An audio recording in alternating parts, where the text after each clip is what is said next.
What's up, guys? It's TechnoViking23 coming to you today with some Mass Effect 3 multiplayer. And what we're going to be talking about today is actually, this is kind of just a basic gameplay guide. Now, I'm going to be getting some more detailed guides. This is just kind of for newcomers to kind of show you exactly what you are going to be doing when you get into the Mass Effect 3 multiplayer. Basically, it is a co-op, sort of a horde mode. You have waves where you have to fight off a bunch of different enemies in each wave, and there's 10 waves in total in the game, followed by an 11th wave, which is the extraction wave. And in that wave, you have to basically just survive long enough to be able to escape the map. And there's going to be the never-ending wave of enemies for the final extraction wave. So it can get pretty hectic, get pretty crazy. Now what we're doing here, this is a bronze match, so this is kind of just a basic beginner level of the game in terms of the multiplayer. But again, I'm just doing this to show you guys kind of what goes on. At wave 3, 6, and 10, you will get an objective wave, and these can vary from escort missions, where you have to escort a little computer-generated drone. Sometimes you'll get like this right here, where we have to go activate a security terminal and upload all the data. Now you have to be there until the bar finishes. You only have 5 minutes to accomplish some of these tasks. And other ones, there's one where there's kill targets, and you'll start with like 30 seconds. Each target you kill will grant you more time to get that complete. But these are timed objectives. If you fail the objective, then you lose the wave and you lose the entire match. This multiplayer can be very punishing if your team is not cohesive and doesn't really understand what's going on.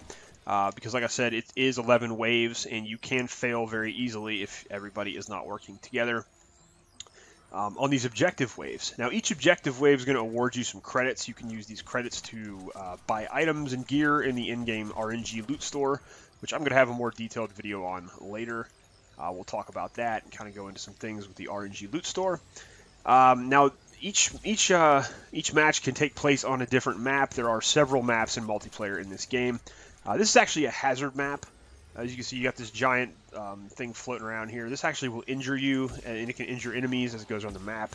I'll explain that more in depth when I go into the maps part of my video guides.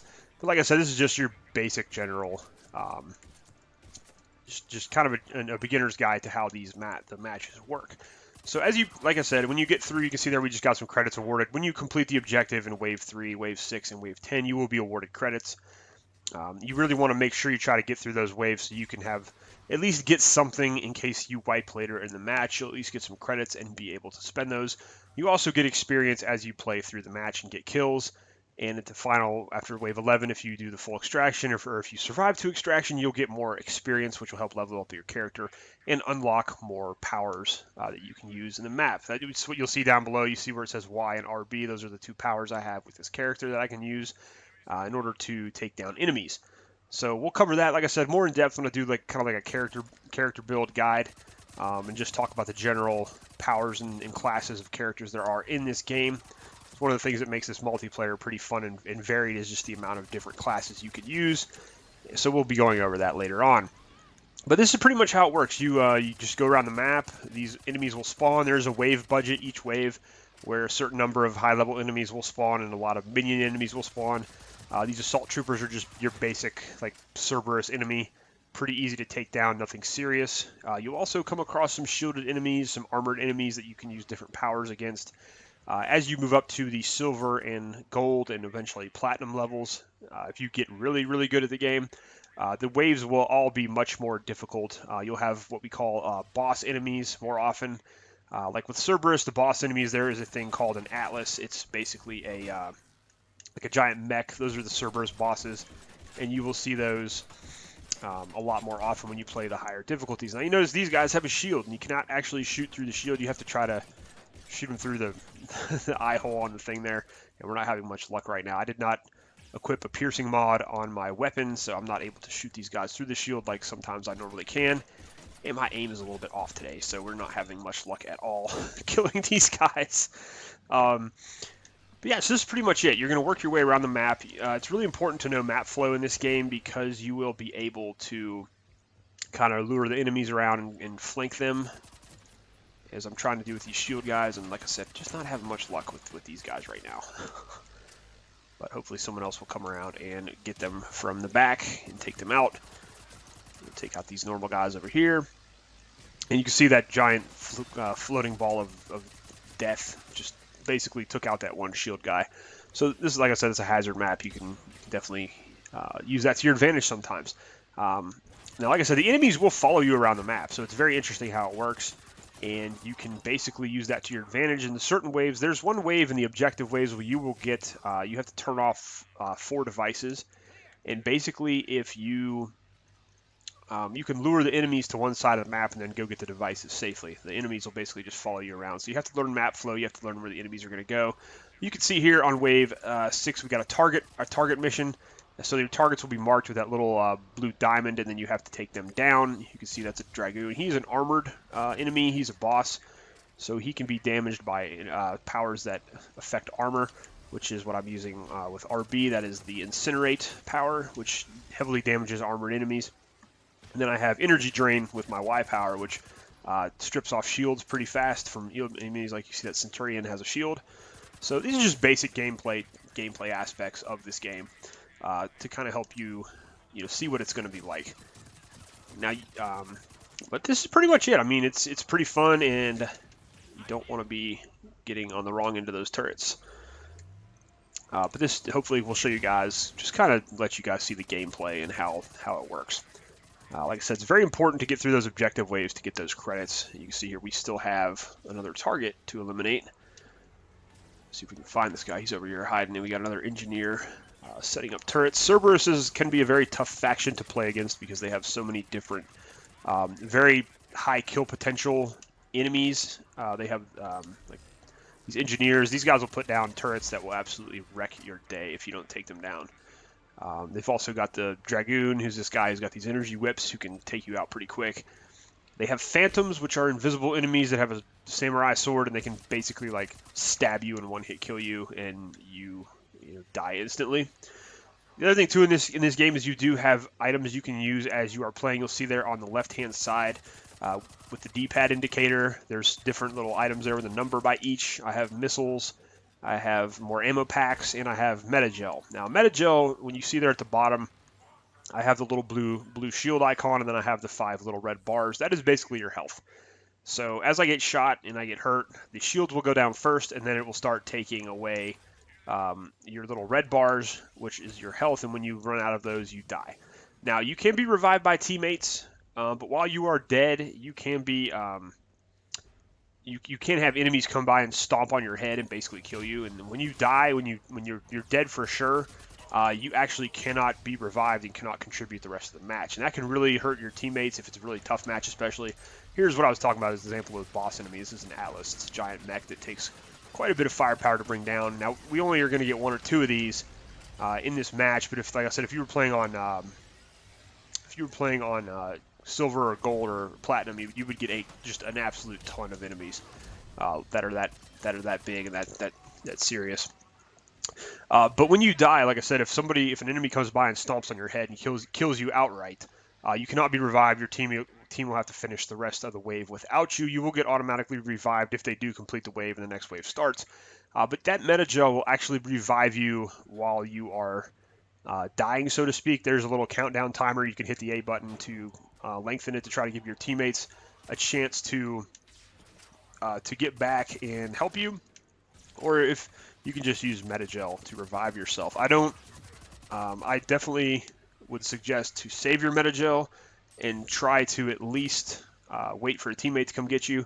And if it just looks like, but if you're going to get crushed by an enemy, definitely use the Metagel so that you're not going to die and make your team have to work a little bit harder in the wave. That'll definitely come into play later on in more difficult content when you get into the silver and gold levels of the game. So that's just another little tip there. Like I said, this is just some basic gameplay. We're not really getting very serious into it. I'm just giving you guys some general information on how the game works. If you hit the up button on your D-pad, it actually brings up what they call your Cobra missile launcher. This can one-shot basically everything. You can take out bosses with this. You want to use it when you get a clump of enemies together so that you can take out a whole bunch. You'll actually get more points if you get kill streaks, which I believe is killing 5 enemies really fast. And if you can get a whole bunch of enemies clustered up in a group with that missile launcher, especially boss enemies, you'll get a ton of points and really help your team because you take out the biggest threats on the map very quickly. So just a couple basic things about the interface there and how it all works. Obviously, you've got your weapon and you've got your ammunition counter there on the left. There are ammunition boxes throughout each map that you can use. And you can see there's one right here. Anytime you go to this, you will refill your ammunition and also refill any of your consumable grenades that your character class might use. And we're going to cover that, like I said, in a later video when I talk about the character classes. But that's pretty much it. The ammunition is really the only drop you can get on the map in terms of something that helps you out. So that's pretty much it regarding the interface. The gameplay you guys are just seeing here, like I said, this is on bronze, so it's not too difficult. You know, I think a lot of these players have been playing the game a while. This guy he's got a Geth Juggernaut, which is a pretty difficult character to unlock. So definitely a lot of these guys have been playing a while. I'm going to show you what the missile can do here. Even though I can't see these guys, I'm going to go ahead and shoot it. And you can see there I just took out the turret, the combat engineer, and a couple other guys. Somehow that missed the Atlas. I'm not sure how, but the missiles actually seemingly have a very small damage radius. So you want to make sure you get it right on your target. Now the missiles do not heat seek. They will not seek their targets. So if you miss, or if you are aiming trying to get it to heat seek, it's not going to work. Make sure. Yeah, it's actually a lot easier to get close to your targets and fire the missile into the floor, because then the explosion will just bounce up and take everybody out. So that's another kind of a tip if you're using those missiles. And we got a turret right here. We got to get out of there before I get wiped out. You can see here I got into a really bad spot, and I might actually die here. It's really stupid. You see I'm not paying attention. I'm getting surrounded. And here we go. So there you go. You can see I can use a Metagel pack to revive myself, or I can hang on until my teammate revives me, which he's doing right now. So thankfully he was paying attention. Now this guy was coming over. He was going to try to step in my head and basically kill me. And you can see my teammate, he went down, so I'm going to revive him now. And this is just, it's getting a little hairy here. So you got this turret over here, and these turrets can become a big problem I was talking about earlier if you're playing against Cerberus. I actually don't like playing against Cerberus that much because they're just one of those enemy factions in this game. They have so many different items and things they can deploy that just destroy your team so fast. They're probably one of the more difficult factions to play against in the game. All right, so you can see there we completed all 10 waves. So we got Bronze Challenge, we got Unknown Enemy, and Unknown Map. We got some experience points for all that. Now we're going to go to the Extraction Wave, which there's 2 minutes for this wave where you have to survive. And there's an extraction point. You can see here it's clearly marked on your map. You have to basically be in that circle when the time expires, or you will not be counted for extraction, which will fail you the match basically for you, even if you made it through all the way through. Now, if you do get a full extraction, it's 15,000 points, which is a nice little bonus. And you can see there I got 5 headshots. You get little bonuses as you're playing. There's all kinds of little challenges and things you can unlock as you're going through the game. You can see there that guy shot me through the wall. It's not fair. That leads me to talk about something else as I'm about to die here again. You can actually use cover in this game, and let me show you what that is. If you walk up to the wall or something laid down, you can actually hold down A, and you can hold cover, and you can pop up and shoot people from behind it. This is something really you want to be using quite a bit as a new player. Cover can save your life. It keeps you from getting shot by the enemies. I use more of what I call soft cover, since I'm a little bit more experienced with the game, I tend to just kind of roam around the map and use walls to break line of sight so enemies can't shoot me. But that tactic can backfire on you, as you've been seeing quite a bit in this match. I'm just not paying attention to what's behind me, so I keep getting swarmed here. But you definitely want to pay attention to your surroundings, especially on these later waves when it's really important that you survive and get through everything. So I'm going to show you right here how that works. We got a couple guys coming here. I'm just going to take cover behind this thing. I can pop up and shoot these guys, drop back behind cover. So that's a really cool mechanic of this as well that you definitely should learn how to use. You will need that later on harder waves. Bronze is a little bit, like I said, easier, so I can kind of get away with a few things. And, I've been warming back up playing Bronze on this game just to get some credits and some other things. I'm still trying to unlock quite a few characters on this game. But we're going to go into that when I do my video on how the store works. But anyways, this has just been to show you guys how the gameplay functions, the general mechanics of it. And you can see here we are about to finish the wave. We got it. We got a full extraction, so we got 15,000 points for that. And then we are going to go to the in-game screen, basically comes up after every match. As soon as this loads,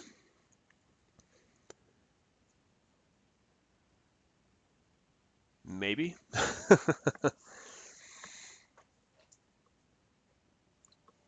It's just taking a little bit of time. And sometimes people will leave like after the match, and it might take it loading time a little bit longer. Some people can migrate. You can get host migration.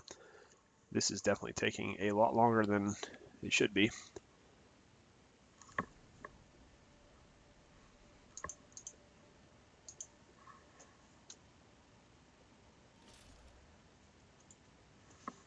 All right, there we go.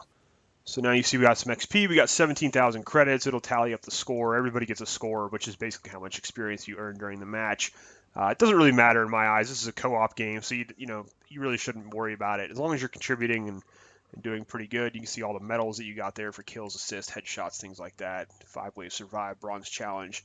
Unknown enemy, unknown map. There are options to set the map to specific maps, specific enemy factions. So you can you get more experience when you do that, or you can just play normal, set it to a normal map that you like and an enemy faction that you like to play against. Anyways, guys, that is pretty much it for just the general basic gameplay. I wanted to show that to you guys so you can get an idea of what you're getting into. I'm going to have some much more detailed guides coming up pretty soon, so make sure you stay tuned for those. Hope you guys have enjoyed this video, and I'll see you again next time.